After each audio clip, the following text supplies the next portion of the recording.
I will present what we have done. Our colleague Mari-Liisa Carter is in the back. Some of you have met her from the previous meetings. So our colleagues from Germany already said something what we have done in Work Package 7. We have been contributing to the evaluations as much as we could, proposing questions or helping to analyze the results, but indeed our expertise has been in ethics.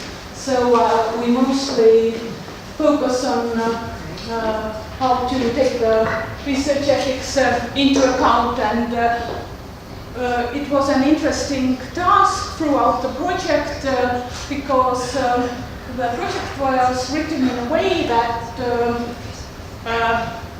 we had the opportunity to do work, but there wasn't the obligation to deliver a piece of something.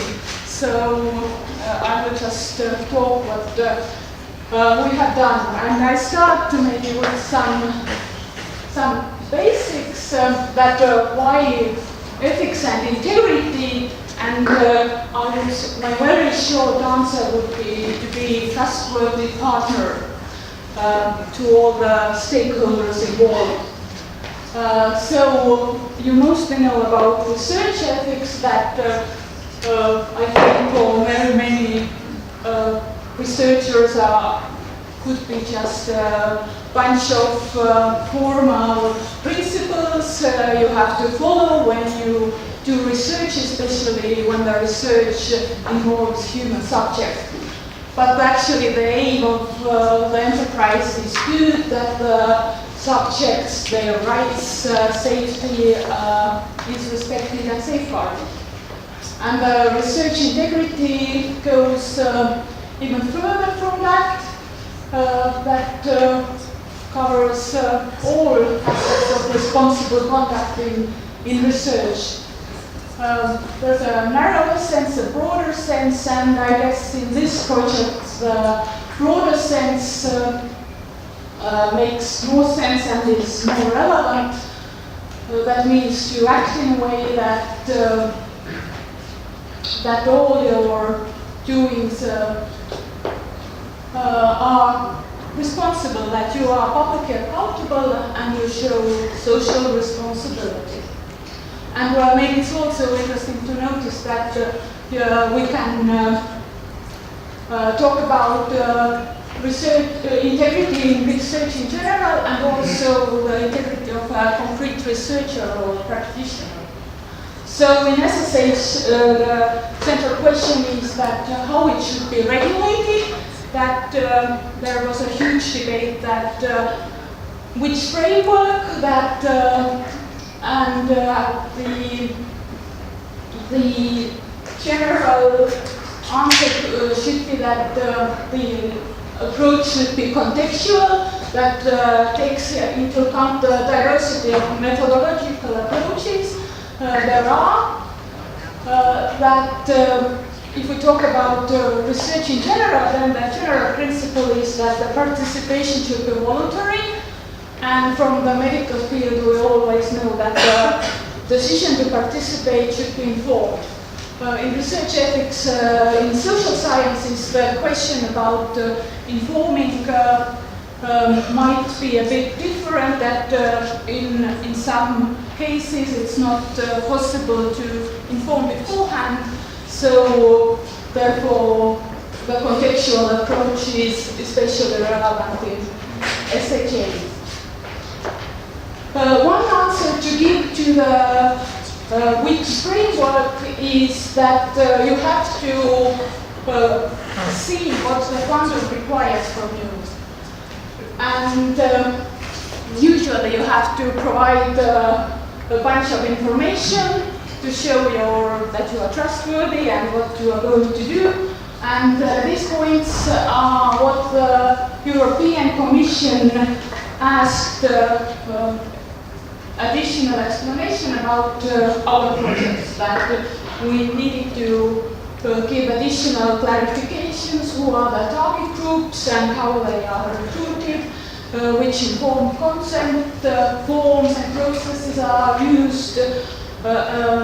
There was a very good collaboration with Work Package 2, with the focus groups, that there was a special meeting in Stockholm to give where the overview for ethics was given, and also in Tartu team we gave comments to the documents.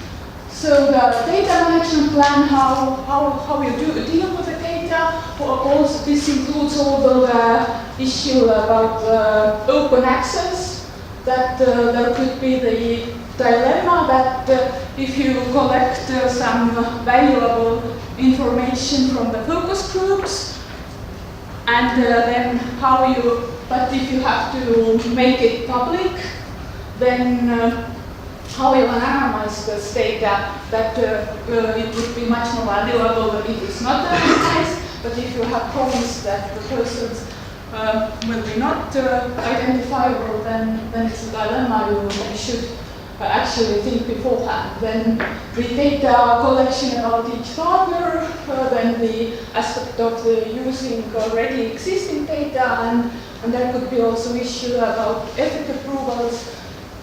In our project, we were lucky that the Rönninen one covered all of that. The demand that each partner who did the focus groups had to have their own. So what could be the lessons learned?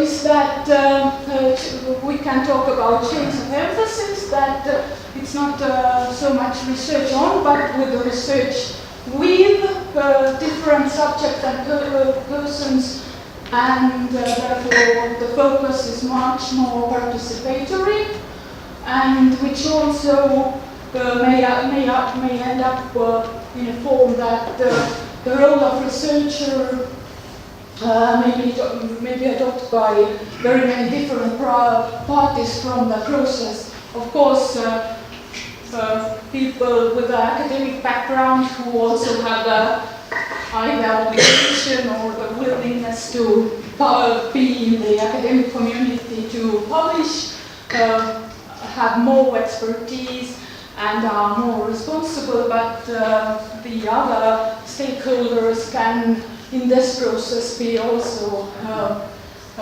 in the role of researcher.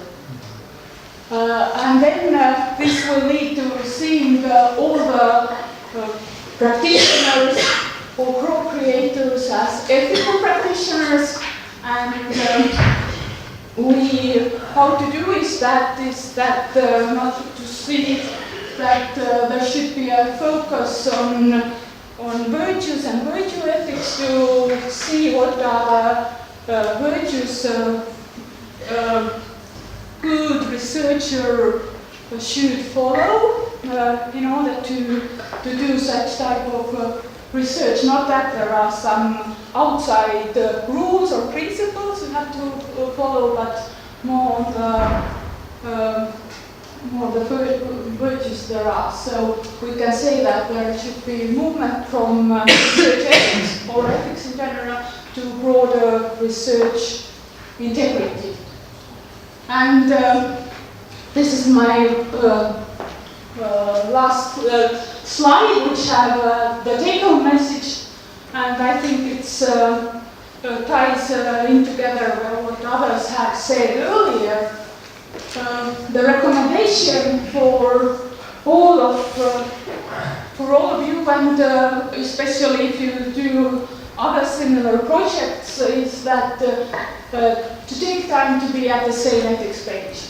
That starting from conceptual issues, that we may have a similar idea, but we use different concepts of terms like integrity, rigor, excellence, competence.